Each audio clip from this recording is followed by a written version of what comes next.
Miss হবে না আপনার পছন্দের টিভি শো। দেখুন জি5 অ্যাপে একদম ফ্রি। কে এসছে? কি চাই? কি দরকার আপনাদের? আমরা ভ্যাকসিনেশন ভলেন্টিয়ার, ডেঙ্গির ভ্যাকসিন দিতে এসেছি। আমাদের দেখে কি বোকা মনে হচ্ছে? ভ্যাকসিন তো সকালবেলা দিতে আসে, এসব রাতের বেলা কবে থেকে হচ্ছে?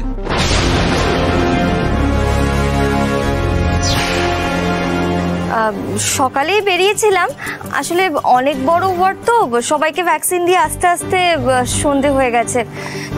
তাই বলে কি কাজটা না করে চলে যাব বলুন?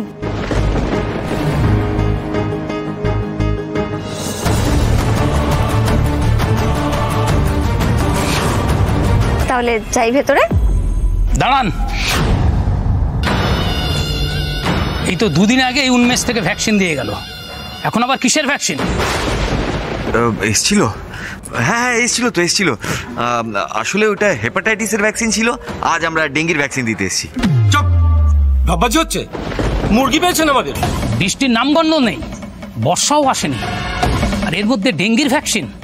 হ্যাঁ, ফট এখান থেকে, কিচ্ছু দিন লাগবে না আমাদের।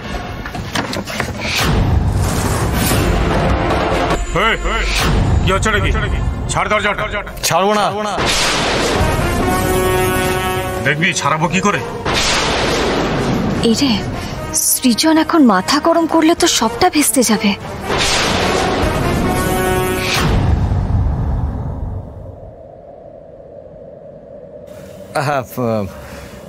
না না, আপনাদের সুরক্ষিত না করে আমরা তো ছাড়বো না। আসলে কি জানেন তো, প্রত্যেকবার না ওই বর্ষা আসলেই ডেঙ্গির পরিমাণ বেড়ে যায়, তাই এবার আমরা এনজিওর তরফ থেকে আগে থেকে একটা প্রিকশন দিচ্ছি যাতে মৃত্যুর হার কম হয়। দিদির পারমিশন ছাড়া আপনাদের বডি তো দূরের কথা, পায়ের জুতোটাও ভেতরে যাবে না।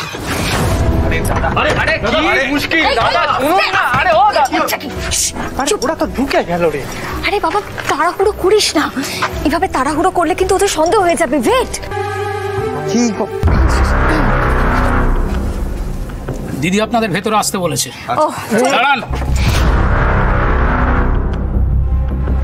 সবাইকে না, শুধুমাত্র মেয়েরা আসবে।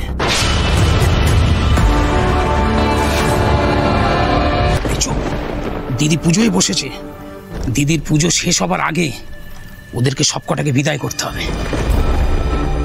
না না, আপনারা কিন্তু কিছুতেই ভেতরে যাবেন না। সৃজন, এখন আর আমাদের কাছে অন্য কোনো উপায় নেই, আমাদের ভেতরে যেতেই হবে। না বলছি তো। আরে আপনারা ভেতরে গেলে যদি কিছু হয়ে যায়, আমরা কোন দিক সামলাবো? এইটুকু রিস্ক আমাদেরকে নিতেই হবে। রুচিদীপ, চলো আমরা কি তাড়াতাড়ি কাজটা সেরে ফেলি। এসো। কি হলো? আসুন।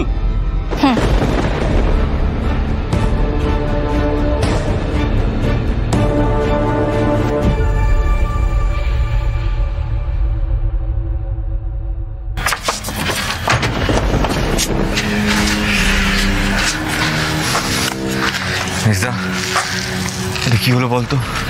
বর্ষাকে রেস্কিউ করতে এসে তো আমরা বৌদি ভাই রুচিটাকে বিপদে ফেলে দিলাম।